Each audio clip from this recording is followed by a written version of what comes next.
Welcome to Strip Cover, where we squeeze the bigger picture of literature I'm Andrew Fort, and we're here today for a poetry discussion in a poetry discussion playlist that is quickly approaching 100 poetry discussions. But I've also got a list of poetry reviews on the channel, and I am hoping to have a lot more content about Emily Dickinson here coming up. I've got a couple different series planned. I don't know how tenable they are, so I am not 100% sure if I'm going to get around to these or not, if I'm going to really put a great emphasis on them or not. But it's my channel, and I'll do what I damn well please. Today's poetry discussion is for one of the better-known Emily Dickinson poems, namely, Because I Could Not Stop for Death.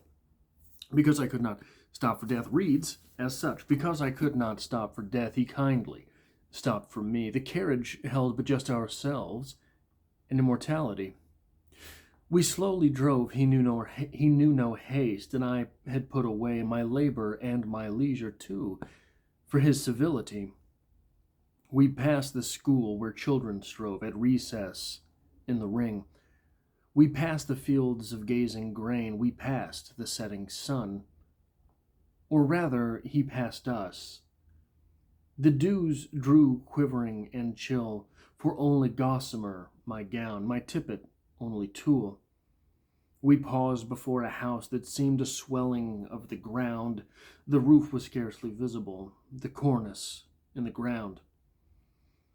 Since then 'tis centuries, and yet feel shorter than the day I first surmised our horses' heads were toward eternity. This is a poem that can feel fairly surface level, that can feel fairly obvious, right? Can feel sort of punchline-ish. I'm dead. Oh, hey, haha. Sort of jokey, sort of playful, but I don't think it is quite so simple. I want to take first a look at the very first stanza here. The stanza that says, the carriage held but just ourselves, and immortality. Immortality doesn't mean dead. Immortality means something more than timeless. Immortality, when put into a human endeavor, speaks of something superhuman, speaks sort of something which could be seen as post-ethereal. Think about all of the immortal things you know in this human world. The immortal generals of Roman days that you can name. Immortal because they've lived through time. Immortal gods. Some of us are religious, some of us are not. But we can recognize the immortality in someone else's religion, of the characters of this characters. That'd probably get me in trouble with the religious, but the characters of said religions are immortal. They are something more than human. The word immortal, I believe, it insinuates more than difference from mortal. It suggests evolution past mortal, something beyond, something greater than, something evolved through. It suggests, if I may posit, an overcoming. It suggests, immortal does, that the mortal was something with which we must contend. To get perspective on that, I want to jump to the last stanza. Since then, 'tis centuries, and yet feel shorter than the day I first surmised the horses' heads were toward eternity. With this stanza, I want you to sort of visualize, picture, remember, if you will, all of those social media videos where someone has taken their doggo, on a car ride, only for it to be unveiled to the dog at some point that they're at the vet, right? The whole purpose of this video is, I mean, imagine doing this to a child, right? The emotions would be so much more visible if you took your child to school on a Saturday, something like that. We don't get those videos, but what I'm getting at here is the revelation. Um,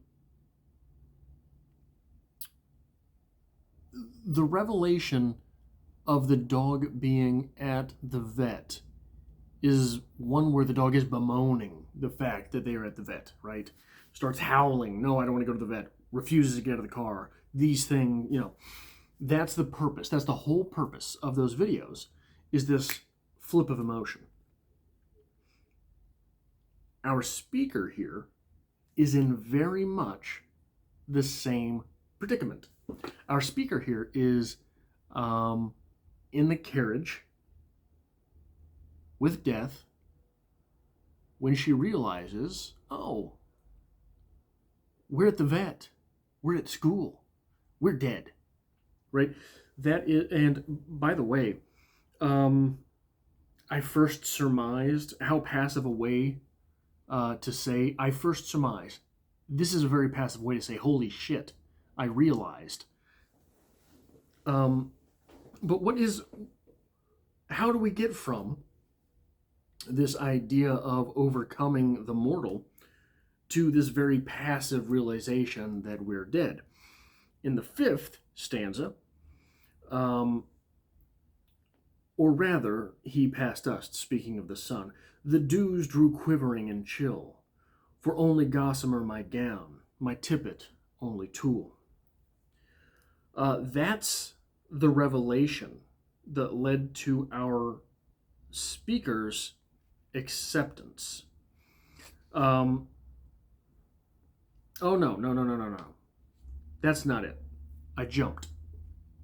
The fifth stanza is we passed before a house that seemed a swelling of the ground. The roof was scarcely visible, the cornice in the ground. That's the revelation that leads to our speaker's calm acceptance. That revelation is the fact that our speaker in death are at our speaker's funeral,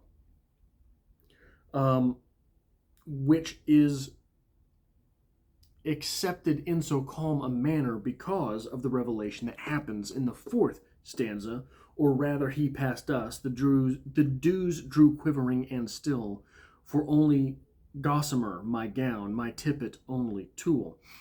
It's easy to gloss over the language here. Oftentimes Emily Dickinson will do this, will deploy some type of language which is so ornate and worded in such a fashion that we are tempted to skim over those words. We are tempted to accept them as poetic.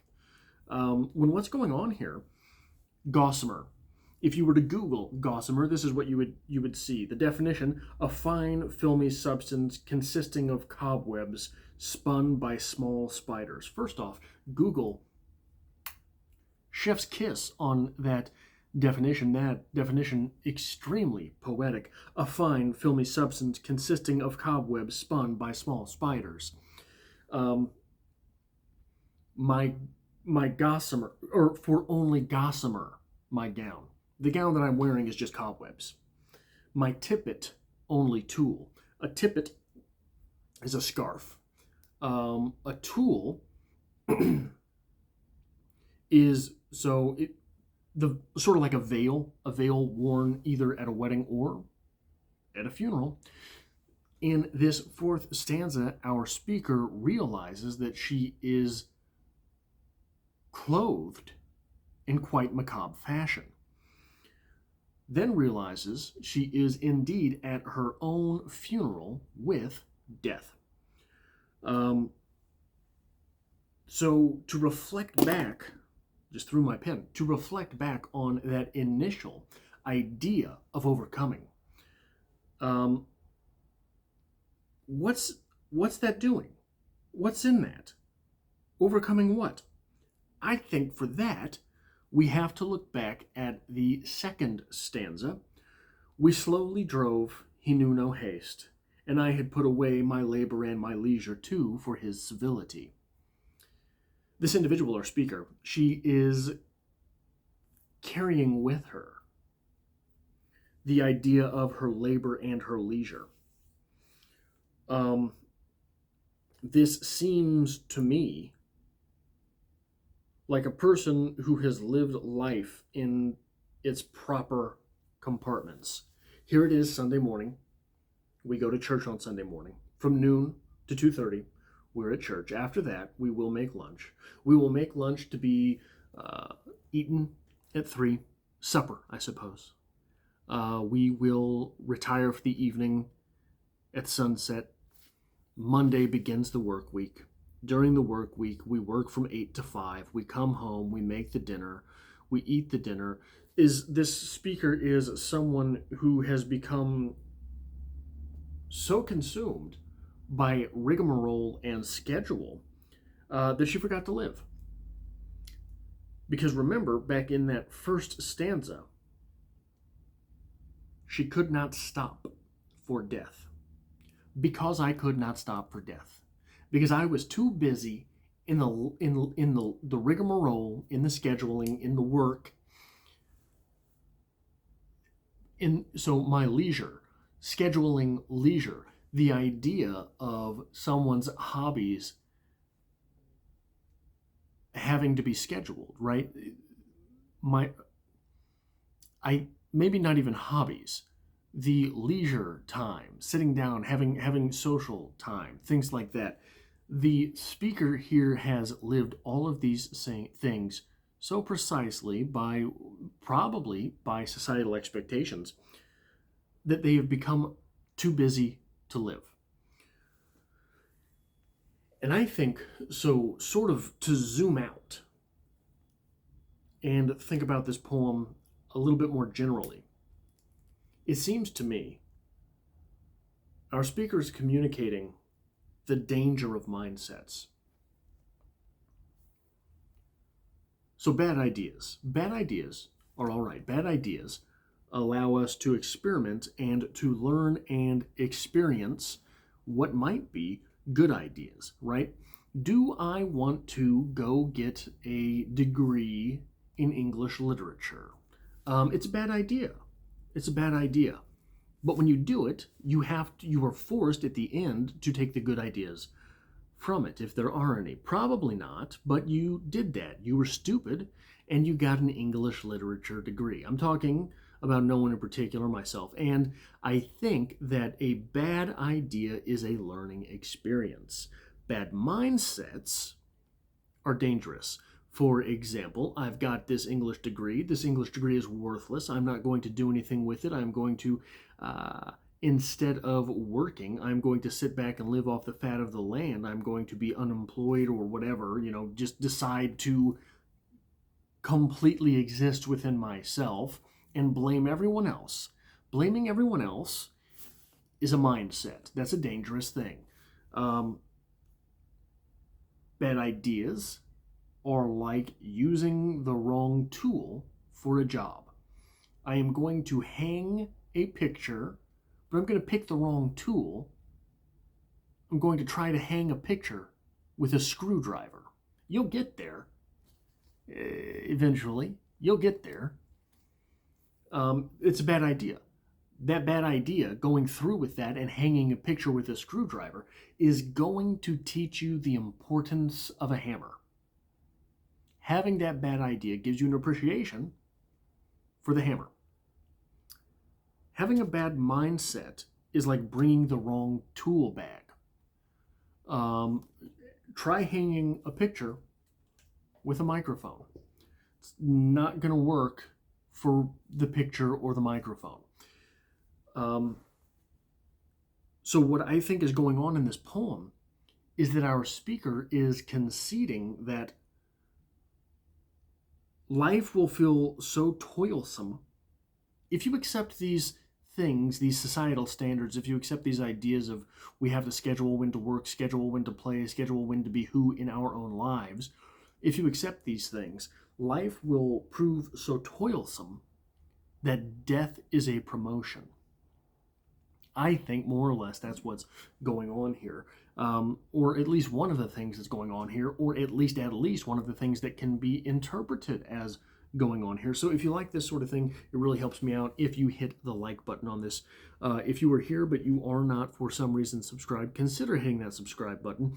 And if you know another poetry lover, maybe share this with them. But above all else, thank you for being here. I am glad that you were willing to endure this Emily Dickinson poetry discussion. There's going to be hopefully a lot more Emily Dickinson on the channel in the future, and I hope that you're there for that as well.